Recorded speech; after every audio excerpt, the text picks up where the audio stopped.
Now, for more on this, we're being joined live by Ambassador Anil Tringunayat from New Delhi. He's a former Indian diplomat and Joint Secretary for the Gulf and Hajj Division in the Ministry of External Affairs.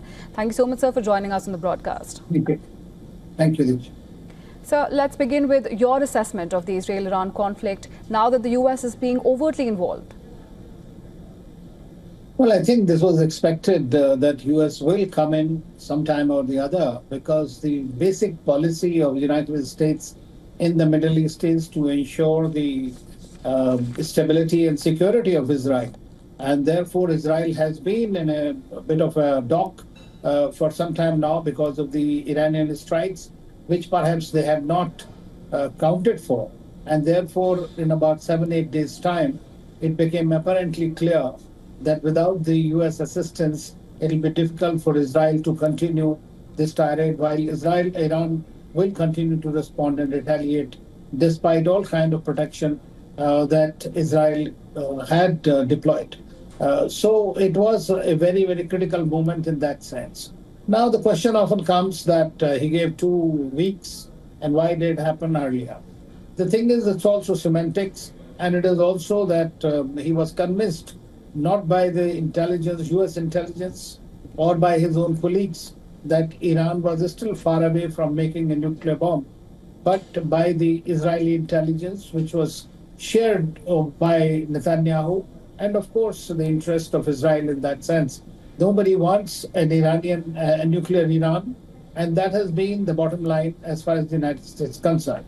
So when Israel started and has determined that Iran would acquire a weapon in 9 days, 9 weapons in about 10 days, 15 days time, they started attacking themselves, which were not very, very successful. Of course, they took out the leaders and they did a lot of damage.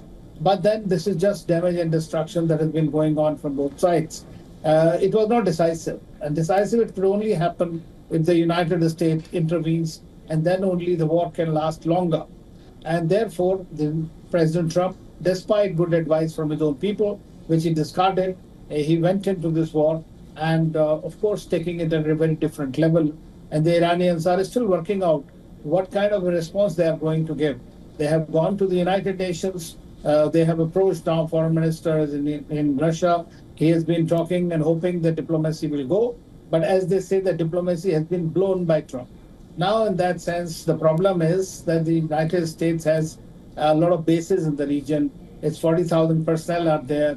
And most importantly, all the Arab countries who are standing with Iran at the moment and have been urging USA and Israel not to escalate it, are also worried. And that is something, and of course, it is a big worry for us as well in India. Absolutely, sir. And a lot hinges on how Iran chooses to respond at this point. Now, during our ongoing coverage of the conflict, experts from around the world have discussed India's potential role in de-escalation. Now, having said that, what role can India actually play in diffusing tensions in West Asia, according to you? Well, as you know, that for India, stability and security in West Asia has an existential character. We are dependent a great deal on the oil and gas. We have a great economic engagement. The maritime routes are extremely critical for us. And more importantly, and most importantly today, it is also our 9.5 million Indians who are there, whose security and welfare is of utmost importance. We have seen right now under Operation Sindhu, we are evacuating people from Iran as well as from Israel. And this is something which will become a far greater proportions. One can't even conceive how that will be if the Middle East or the Arab countries, especially the GCC, if it becomes a theater of war. And therefore, at every step of the way, one has tried to diffuse it. In Prime Minister Modi had spoken to Prime Minister Netanyahu. He has also spoken yesterday to President Pezeshkian. Besides, Dr. Jaishankar has been in touch with both the foreign ministers. India has been talking to various countries, especially Russia and others in this. And US, of course, Prime Minister Modi had spoken. He was at G7 also briefed. Now, this is something it will depend on the US, as I say, to stop this war, to carry it forward, because Iran will definitely respond somehow. Because peace under duress is extremely difficult to achieve. And therefore, everybody, both sides would need some kind of an off-ramp. And I believe that India can provide that kind of an offering. Absolutely, sir. And of course, Iran has threatened multiple options, and it has a range of options to actually respond to these US strikes. But in the latest, Iran has threatened to close the Strait of Hormuz. Now, for India, 2 million barrels of daily oil imports passes through here. But India's Minister of Petroleum and Natural Gas, Mr. Hardeep Singh Puri, has said that India has enough diversified resources to absorb the shock for now.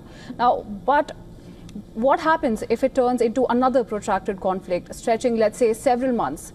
Then what can we expect in that case? You are absolutely right. I mean, the Minister Hardeep Puri has absolutely correctly pointed out India has diversified its imports, not from now, but from the time that Russia-Ukraine war has happened.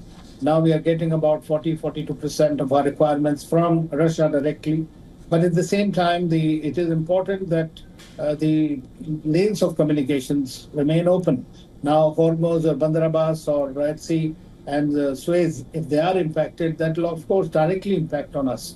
And in the longer term, we are going to have a much bigger problem. More importantly, if the war escalates and expands in the region, then our other interests will also suffer a great deal. India has invested a great deal of money, and we have a large number of companies there. There's some, both UAE and Saudi Arabia are our third and fourth largest trading partners, and we have these 9.5 million Indians, I would say. So all that in the proportions of problem for India are very significant, and therefore we have to work, and we are working on ensuring that some kind of a lull or at least a pause is achieved so this dialogue and diplomacy can take place. And let us hope, much against my hopes, that the United Nations Security Council is able to come up with some kind of a way forward.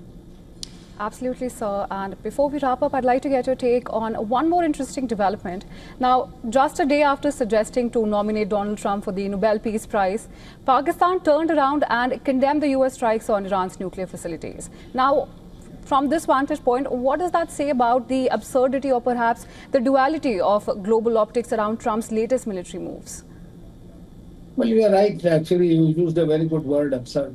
I mean, and this is something that I think the Pakistan is basically a mercenary state. And it only, it's an rentier state. So it is available for anybody who wants. They definitely have very close relationship with the United States. And let's not discount that. And they have been having it for a long time. They happen to be non-NATO ally. But the fact that President Trump tried to invited General Asim Munir and had him for lunch and all that, and the kind of a statement that came out, about the Nobel Peace Prize and all that. I mean, that's all bunkum. More importantly, Pakistan has always been flagging its nuclear bomb as the Islamic bomb. Let's not forget it.